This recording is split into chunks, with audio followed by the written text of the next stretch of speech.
Mesdames, Messieurs, bonjour et bienvenue dans ce flash de l'information sur Tunisnet TV. Et voici les titres de l'actualité nationale et internationale. Les forces de l'ordre se plaignent de leurs conditions de travail et de la marginalisation de l'appareil sécuritaire. L'hebdomadaire Charlie Hebdo publie de nouvelles caricatures du prophète Mohammed sallallahu alayhi wa sallam. Fermeture de l'ambassade de France à Tunis et des services qui lui sont rattachés.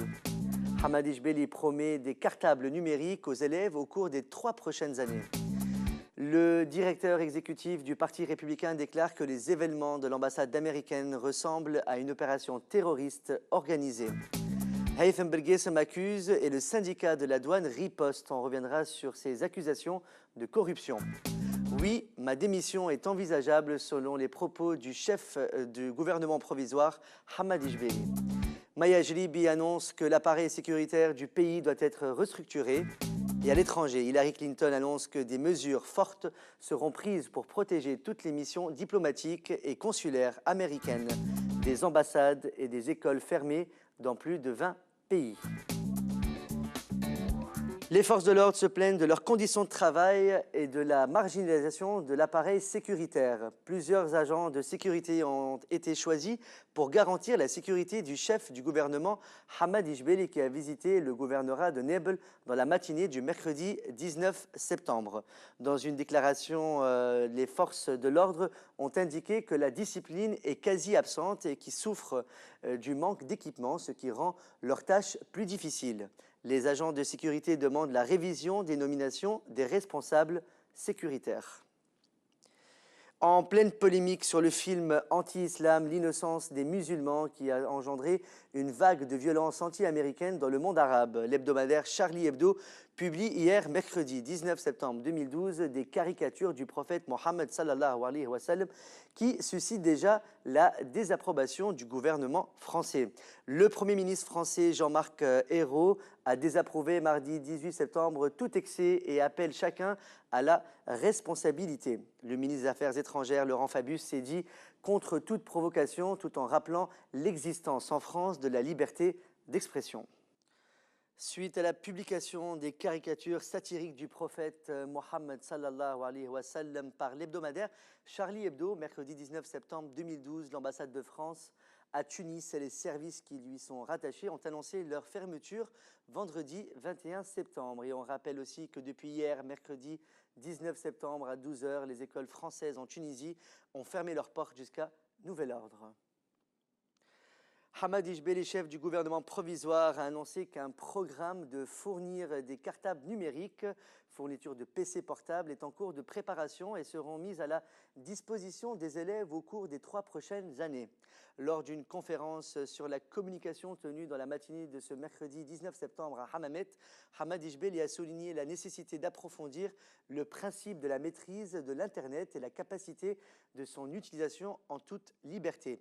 Il a également indiqué que la Tunisie fera partie des pays qui soutiennent la liberté d'expression sur Internet en 2013.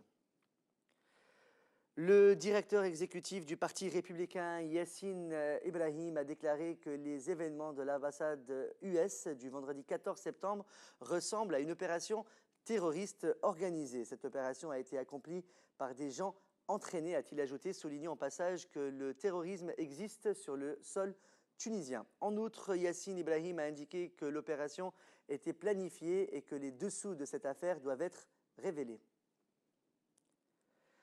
Suite à l'accusation de corruption portée mardi 18 septembre 2012 par le député du bloc du Congrès pour la République, Haytham Belguessem, aux agents de la douane, le président du bureau exécutif du syndicat des agents de la douane, le major Mohamed Rothbel, a annoncé qu'une plainte sera portée à son encontre pour ses propos diffamatoires. Il a par ailleurs demandé à Haytham Belguessem, qui avait accusé les agents de la douane, d'accepter des dessous de table de fournir des preuves concrètes. Dans une interview accordée au journal égyptien El Ahram, le chef du gouvernement provisoire Hamadi Jbeli a déclaré que sa démission est envisageable. M. Jbeli a ajouté que la Tunisie est devenue plus stable, plus sécurisée et que la transition démocratique est sur le bon chemin. Le chef du gouvernement provisoire est aussi revenu sur le sujet des médias et a déclaré que plusieurs médias sont contre le gouvernement et loin d'être objectifs. La secrétaire générale du Parti républicain, Maya Jlibi, s'est exprimée sur les derniers événements de l'ambassade américaine qui ont fait 4 morts et une soixantaine de blessés et la montée de la violence que connaît le pays. Pour elle, l'appareil sécuritaire est l'une des causes de cette violence et sa restructuration pourrait permettre de mieux faire face à ce phénomène.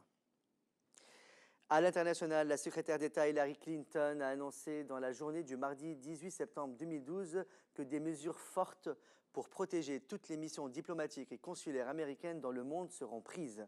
Elle a par ailleurs déclaré que des dispositifs de sécurité de tous les postes américains dans le monde étaient en cours de révision et seraient rehaussés au besoin. Hillary Clinton a souligné que les personnes qui ont orchestré l'attaque contre le consulat américain de Benghazi et qui a coûté la vie de l'ambassadeur des États-Unis et à 3 autres personnes seront retrouvées et punies. La France a pris des précautions de sécurité particulières pour protéger ses ambassades après la publication de caricatures du prophète dans l'hebdomadaire Charlie Hebdo, a déclaré mercredi le ministre des Affaires étrangères Laurent Fabius sur France Info. Conséquence, les ambassades et écoles françaises seront fermées dans une vingtaine de pays musulmans ce vendredi. Par mesure de précaution, les ambassades, consulats, centres culturels et écoles seront fermés dans une vingtaine de pays de la zone, a indiqué un responsable précisant qu'il n'y avait pas de menace avérée sur un quelconque établissement. L'animateur Jean-Luc Delarue, décédé en août dernier, s'était converti à l'islam et a été enterré dans le carré musulman d'un cimetière parisien, a déclaré mercredi 19 septembre son père Jean-Claude dans une interview sur une radio française Europe 1. Il a épousé une jeune femme qui est musulmane et je suppose effectivement qu'il a dû, d'une manière ou d'une autre, faire un acte de conversion au moment de son mariage, a dit Jean-Claude Delarue. Et on rappelle que Jean-Luc Delarue est décédé le 24 août à l'âge de 48 ans après une rude bataille contre un cancer de l'estomac et une carrière audiovisuelle entachée par une affaire de drogue. Jean-Luc Delarue s'était marié en mai 2012 à Anissa Kell, un ancien mannequin d'origine algérienne. C'est la fin de ce flash de l'actualité sur Tunisna TV. Merci de l'avoir suivi. Excellente journée. Et on reprend avec le plateau de la matinale. À demain.